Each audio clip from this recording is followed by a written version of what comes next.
E a gente está de volta para falar do drama vivido por Andreas von Richthofen, o irmão de Suzane, que foi condenada pelo assassinato dos pais em São Paulo. Esta semana, muito agitado e desorientado, o Andreas invadiu uma casa dizendo coisas sem nexo. Ele foi internado numa clínica de recuperação.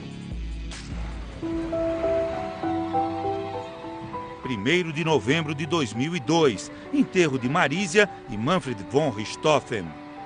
Estas são as poucas imagens em que os dois filhos do casal, Suzane e Andreas, aparecem juntos depois do crime.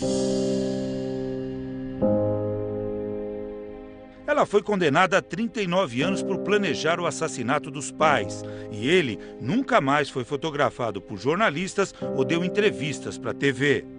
O anonimato de 14 anos terminou esta semana e de uma maneira que surpreendeu muita gente. Terça-feira passada, 6h47 da manhã. Andreas, hoje com 29 anos, foi filmado por câmeras de segurança. Ele corre numa rua da zona sul de São Paulo, a cerca de 3 quilômetros de onde ele mora. Faz sinal para um carro parar, depois pula o portão de uma casa. Ele se machucou nas pontas da grade e ficou deitado no jardim da casa. Os moradores chamaram a polícia. Ele falou para o policial, não queiram saber da minha vida. Ele me pareceu mais assustado do que qualquer outra coisa. Quando chega a segunda viatura da PM, André sai correndo e tenta entrar no carro de um morador. Ele acaba detido. Andreas Richthofen foi trazido para cá, Hospital Municipal do Campo Limpo. Só aqui, quando ele preencheu a ficha de entrada, que funcionários e policiais descobriram que o rapaz era irmão de Suzane Richthofen, assassina confessa dos pais. O prontuário do hospital é assinado por um psiquiatra, 2 médicos e um enfermeiro. No documento consta que Andreas estava com higiene precária e olhar vidrado, e tinha alguns risos imotivados, ou seja, sem motivo. O próprio rapaz contou que apresentava um estado paranoico, mas que não tomava remédio. Disse ainda que tem medo que alguém vai matá-lo e que agiu por ordem do imperador. Ao invadir a casa esta semana, Andreas estava com este brasão em que aparece o sobrenome Richthofen. Para os médicos do Hospital do Campo Limpo, o irmão de Suzane diz que faz uso de álcool e maconha, mas negou ter consumido nesses dias. No prontuário, as hipóteses do diagnóstico.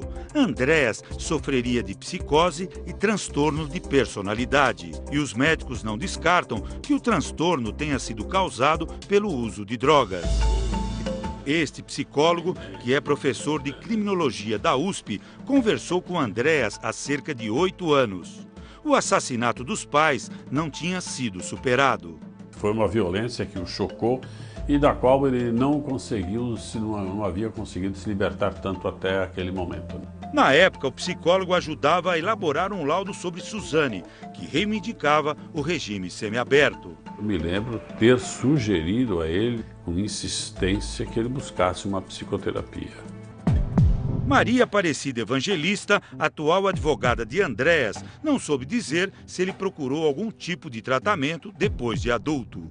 As imagens do irmão de Suzane, muito alterado esta semana, surpreenderam quem conviveu com ele na USP. O rapaz estudou na principal universidade do país entre 2005 e 2015. Cursou a faculdade de farmácia e depois fez doutorado em química orgânica. Considerado um aluno exemplar, chamava atenção pelo raciocínio extremamente rápido e pela inteligência.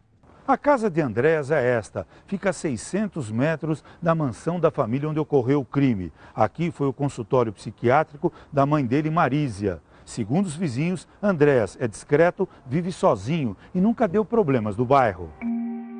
No quintal, dá para ver muitas bitucas de cigarro jogadas no chão. Os vizinhos dizem que não viam Andreas na casa havia cerca de um mês.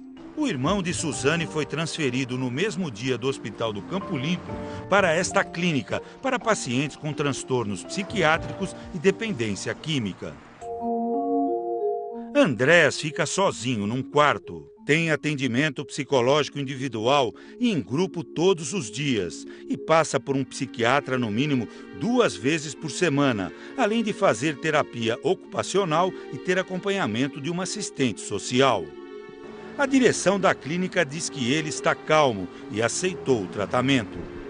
O psicólogo que falou com Andréas há 8 anos diz que o rapaz é mais uma vítima de tudo o que aconteceu no passado. Diante da violência, da frustração, da privação que sofreu, ele não encontra forças, ele tem que se reencontrar com seus projetos de vida. O tio de Andréas, que foi tutor dele até os 18 anos, disse em nota que o sobrinho teve um episódio isolado de descontrole emocional e que a família está acompanhando o tratamento dele até seu completo restabelecimento.